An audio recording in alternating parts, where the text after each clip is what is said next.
and by any means, whether it's government spending or inflation or both. And so, and this, of course, serves them in their academic field, and it also serves the government and gives the government more power. And it serves the elite as well, who, as we've discussed, benefit from the inflation while the rest of us suffer.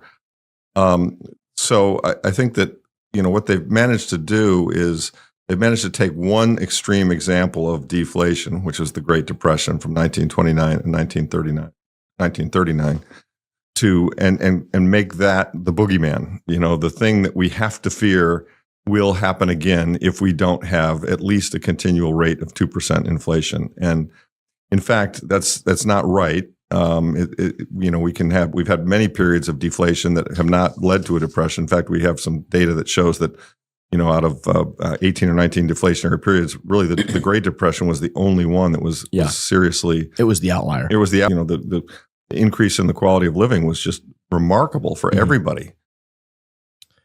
The Great Depression was a unique event caused by the collapse of the largest credit bubble in history. Using this singular event to condemn all deflationary periods ignores broader historical evidence. And right below here, you point out that there's 90% of all the episodes of deflation, kind of throughout history here. There was no link to a depression. There was no link to any problems. Correct. And in fact, it was the complete opposite, right? That's correct. Living standards. That's correct. Massive, productivity gains. But once again, they have twisted the facts and marshaled the depression argument to set up the system that benefits them, right? And nobody calls them on it. And another reason why I wrote the book, somebody's got to call these guys on this. Yeah. I see here you wrote, deflation refers to a general decrease in prices, driven either by a decrease in the money available or increased productivity. I've heard people make an argument before. Have you ever heard this? That if it's caused by the difference, the decrease in the money available, then it is a problem. But if it's caused by increased product frame here, I mean, I think it's here and now. I mean, as in like the next 5 years, certainly the next 10 years, these two forces are going to.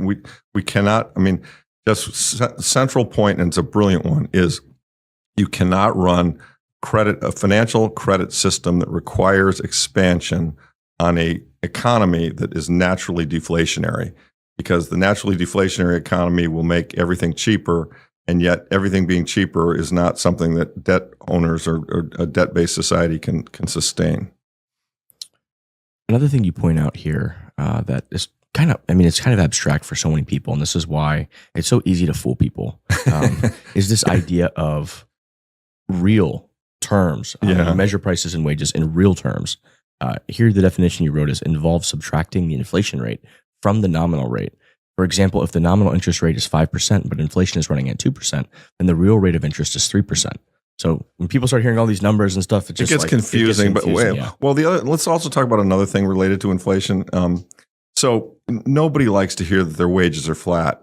Yeah, you're not really comparing apples to apples. You shouldn't have to be a financial expert to figure out this stuff. And in fact, they've set up the game so that it is confusing enough, and they gaslight us enough that we think, okay, they must know what they're doing. And they do know what they're doing, but what they're doing benefits them. Two groups, however, fear deflation: financial actors and debtors. We talked about them a little bit. In a deflationary world, how do you see their role changing? Can they still participate? Sure. There will be debt in a deflationary world. I mean, debt is a way of bringing purchasing power forward, right? And in a business sense, you take on debt if the use of the debt is going to give you more return than the cost of the debt. I mean, it's pretty simple.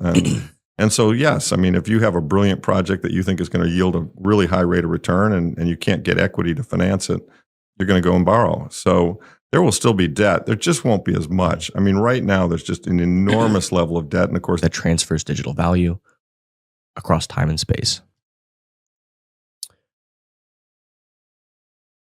Our listeners probably know about Bitcoin. Right. But for those who don't, let's unpack this. Okay. Yeah, just very quickly, I mean, the way I like to summarize Bitcoin is that what happened is a person or a group of people who pseudonymously were known as Satoshi Nakamoto finally cracked the code of creating digital scarcity. This was an enormous technological innovation that had puzzled computer scientists for 40 years. And there were all kinds of prior attempts to do it, and none of them worked. Ultimately, they all had a flaw. Building on each prior attempt, whoever this group or person was, they finally put all the pieces together. The cryptography, the hashing, the Science. it had computer, it had everything, and they recognized the person who did it. 12, 13, whatever. And I was kind of like, wow, this is interesting. Maybe I should pay attention to this. And I did some research. And, okay, let's see. I gotta get a paper wallet. I gotta go and give some guy some money, and he's going to tell me that this QR is going to take me to the coins. And I don't know. Sounds kind of sketchy. I'm not sure I'm going to do that. Well, so I didn't. And then they said, well, no, you can buy it through a brokerage. And there's this one in Japan, right? That was a little bit before my time. Yeah. Thank God.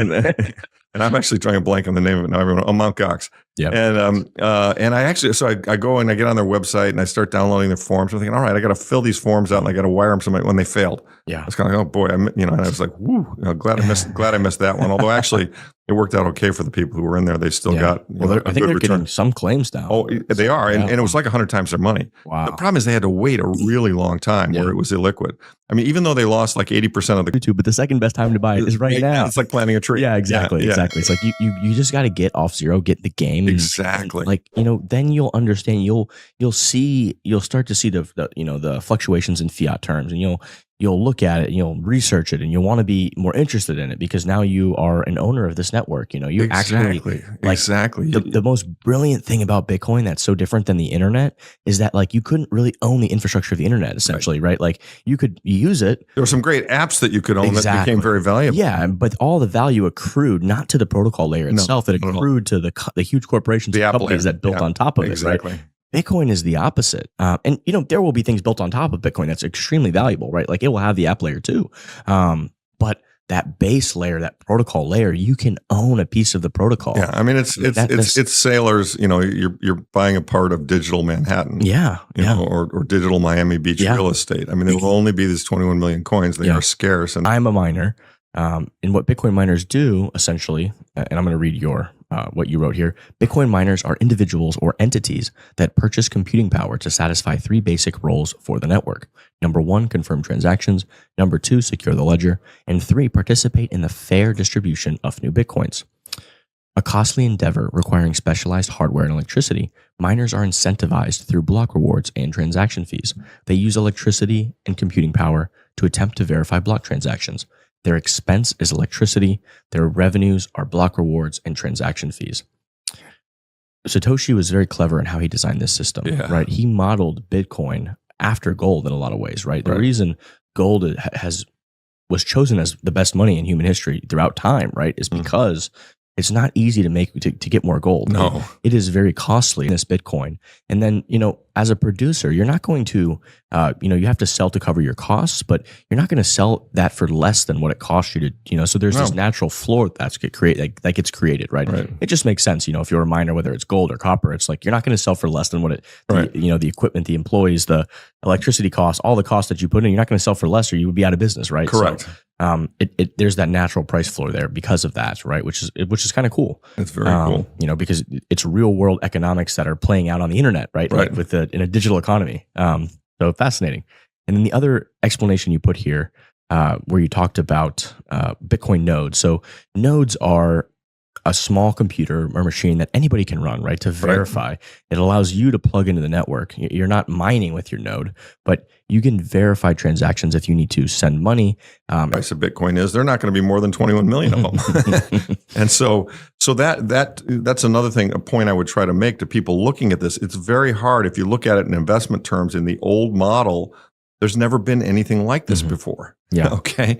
Which is why, by the way, it's outperforming everything else because there's never been anything, and there probably won't be again. I mean, this is a scarce commodity with a completely perfectly inelastic supply, which is why the price can actually ultimately become infinite. In the words of Larry Lepard, in all caps, having a form of money that is fixed in supply is literally a once in humanity type of event. Yeah, and I kind of borrowed that concept from Jesse Meyer because he's No, I mean, that's, he has something. He goes once in a species. Yeah. I mean, it really is. It's that big a deal.